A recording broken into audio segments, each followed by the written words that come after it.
ओम श्री शक्ति नमः। ओम श्री शक्ति नमः। ओम श्री शक्ति नमः। ओम श्री शक्ति नमः।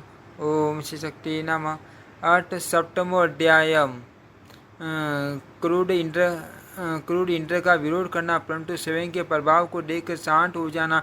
शरारती के बाद के सूर्यवंशी राजाओं का विवरण।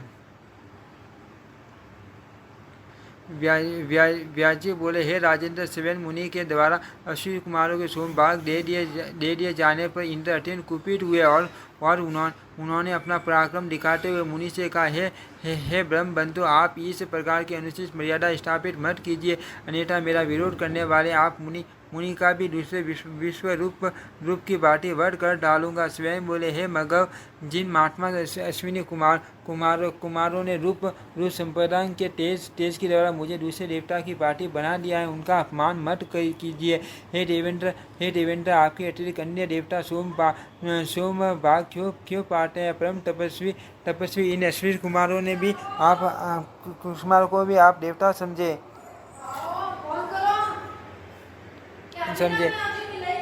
इंद्र बोले, हे मंदतात्मन, ये दोनों चिकित्सक किसी प्रकार भी यज्ञ में सोम भाग पाने के अधिकारी नहीं है। यदि आप इन्हें सोमरस देंगे तो मैं भी आपका सिर काट दूंगा। व्यास बोले, हे जन में जय इंद्र की उस बात की उपेक्षा करके उनकी बहुत प्रसन्ना करते हुए स्वयं मुनि ने अश्विनी कुमारों को यज्ञ भाग प्रदान कर दिया।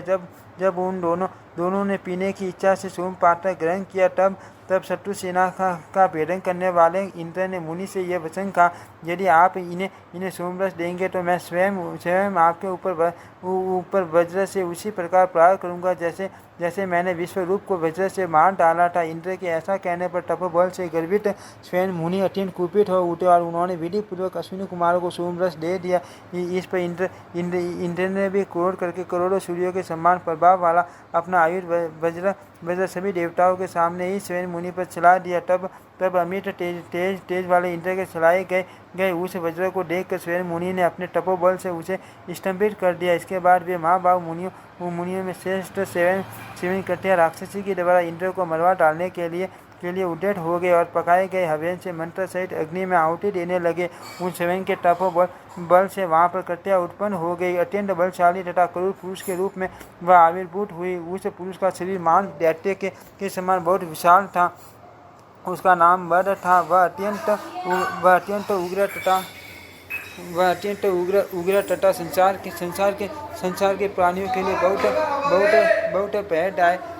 बहुत भयदायक था। वह शरीर से पर्वत के आकार का था। उसके दांत तीक्ष्ण थे। वह बड़ाई भयावह था। उसके 4 दांत तो 100 योजन लंबे थे और उसके अन्य दांत 10 योजन के विस्तार वाले थे। देखने में करूर लगने वाली उसकी दोनों भुजाएं पर्वत के समान दूर तक फैली हुई थी। अत्यंत करुण तथा भयानक लगने वाली उसकी जिया आकाश और पाताल को साध रही थी। उसकी अत्यंत डरावनी तथा कठोर गर्दन पर्वत की चोटी के समान थी। उसके नाखून बाघ के नाखून के सदृश थे। उसके केश तो अत्यंत भयंकर थे। उसका शरीर काजल के अभाव वाला तथा मुख भयानक था और उसके अत्यंत भीषण तथा भयावह दोनों नेत्र दावानल के समान प्रतीत हो रहे थे। उसका एक ओट पृथ्वी पर स्थित था तो दूसरा ओट आकाश तक गया हुआ था। इस प्रकार का विशाल शरीर वाला मद नामक दानव उत्पन्न हुआ। उसे देखते ही सभी देवता शीघ्र ही भयभीत हो गए। इंद्र भी भय से व्याकुल हो उठे और उनके मन में युद्ध का विचार नहीं रह गया।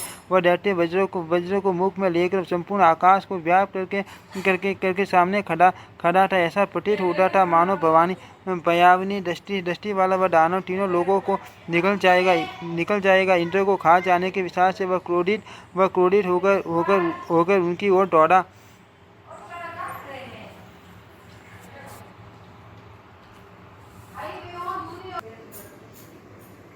इंद्र को खा जाने के विचार से वह क्रोधित होकर उनकी ओर दौड़ा। इस पर हम सब मारे गए। ऐसा कहकर सभी देवता जोर जोर से चीखने चिल्लाने लगे। इंद्र वज्र चलाना चाहते थे, किंतु भुजाओं के कुंठित हो जाने के कारण वे उस पर वज्र प्रहार करने में समर्थ नहीं हुए। तब हाथ में वज्र धारण करने वाले देवराज इंद्र ने काल सरसूस दानव को देखकर सामयिक समस्या का समाधान करने में कुशल देवगुरु बृहस्पति का मन ही मन स्मरण किया। इंद्र के स्मरण करते उदार बुद्धि वाले गुरु बृहस्पति वहाँ शीघ्र आके इंद्र की बड़ी दयनीय दशा देखकर तथा मन ही मन सारे करते विचार करके वे शशिपति इंद्र से कहने लगे, हे इंद्र मद नामक इस असुर को महामंत्रों से अथवा वज्र से मार पाना ठीक कठिन है। स्वयं मुनि का तपोबल स्वरूप यह महाबली दैत्य सम्यक रूप से एक कुल में उत्पन्न हुआ है। यह शत्रु आपके देवगणों के तथा मेरे द्वारा भी पराभूत नहीं किया जा सकता। अर्थ हे देवेश आप महात्मा स्वयं की शरण में जाए, वे अपने द्वारा उत्तम की गई इस कृत्य का समन अवश्य कर देंगे। आदि शक्ति के भक्त का रोष निवारण करने में कोई भी असमर्थ नहीं है। व्यास जी बोले गुरु बृहस्पति के यह कहने पर इंद्र स्वयं मुनि के पास गए और नम्रता पूर्वक सिर झुकाकर प्रणाम करके भयभीत होते हुए उनसे बोले, हे मुनि श्रेष्ठ, क्षमा कीजिए, संहार के लिए तत्पर इस असुर को शांत कीजिए, आप प्रसन्न हो जाइए। हे सर्वज्ञ, मैं आपकी आज्ञा का पालन अवश्य करूंगा। हे भार्गव, ये दोनों अश्विनी कुमार आज से सोमपान के अधिकारी हो जाएंगे। हे विप्र, मेरा यह वचन सत्य है, अब आप प्रसन्न हो जाए।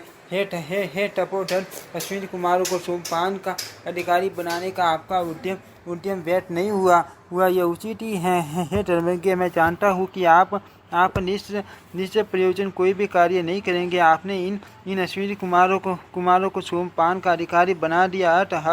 अब ये यज्ञों में सदा सोम रस का पान कर सकेंगे। साथ ही राजा श्रीयति का मान यश भी स्थापित हो जाएगा। हे मुनिश्रेष्ठ, मैंने ये जो भी कार्य किया है उसे आपके पराक्रम से प्रकट करने के उद्देश्य से ही किया है, ऐसा आप समझिए। हे ब्राह्मण, आप मेरे ऊपर कृपा कीजिए, अपने द्वारा उत्पन्न किए गए इस मद नामक दैत्यों को तिरोहित कर दीजिए और ऐसा करके सभी देवताओं का पुण्य कल्याण कीजिए। इंद्र के इस प्रकार प्रार्थना करने पर परमार्थ तत्व के ज्ञाता स्वयं मुनि ने विरोध के कारण उत्पन्न अपने क्रोध को दबा लिया। तत्पश्चात उद्विग्न चित्त वाले देवराज इंद्र को सांत्वना देकर भृगुवंशी स्वयं मुनि ने स्त्री मदिरापान गोट और आकेट इन सब में मद को स्थापित कर दिया। इस प्रकार मद को विभिन्न जगहों पर विभक्त करके भय से घबराए हुए इंद्र को आश्वासन देकर तथा सभी देवताओं को अपने कार्य पर लगाकर स्वयं मुनि ने राजा श्रीयति का यज्ञ संपन्न कराया। तदनंतर सभी धर्मों के आत्मस्वरूप भृगुवंशी स्वयं मुनि ने महात्मा इंद्र को तथा दोनों अश्विनी कुमारों को पुरस्कृत सोम रस पिलाया। हे राजन, इस प्रकार स्वयं मुनि ने अपने तप के प्रभाव से उन दोनों सूर्यपुत्र श्रेष्ठ अश्विनी कुमारों को पूर्ण रूप से सोमपान का अधिकारी बना दिया। उसी समय से यज्ञ स्तंभ से सुशोभित वह सरोवर भी विख्यात हो गया तथा मुनि के आश्रम की प्रसिद्धि सम्यक रूप से पृथ्वी पर सर्वत्र प्राप्त हो गई। उस क्रम से राजा श्रीयति में संतुष्ट हो गए और यज्ञ संपन्न करके मंत्री के साथ नगर को चले गए। इसके बाद धर्मज्ञ तथा प्रतापी मनुपुत्र श्रीयति राज्य करने लगे। उनके पुत्र आनत हुए और आनत से रेवत उत्पन्न हुए। शत्रुओं का दमन करने वाले वे रेवत समुद्र के मध्य कुछ स्थली नामक नगरी स्थापित करके वहीं पर रहकर आनत आदि देशों पर शासन करने लगे। उनके 100 पुत्र हुए।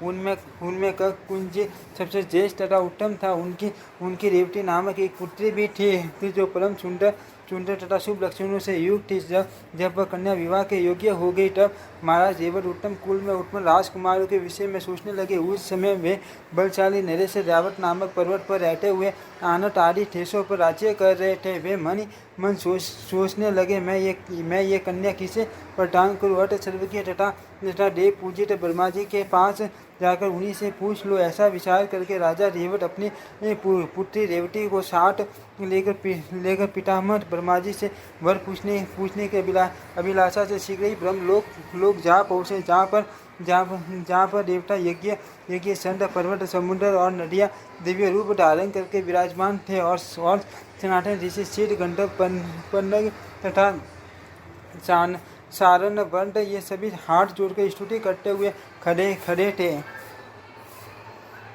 इति श्रीमद्देवी भागवते महापुराणे अष्टादशशास्त्रायां संहितायां सप्तमे स्कन्धे रेवतीवरात् ब्रह्मलोकगमनवर्णनं नाम सप्तमो अध्यायः। ओम श्री शक्ति नमः। ओम श्री शक्ति नमः। ओम श्री शक्ति नमः।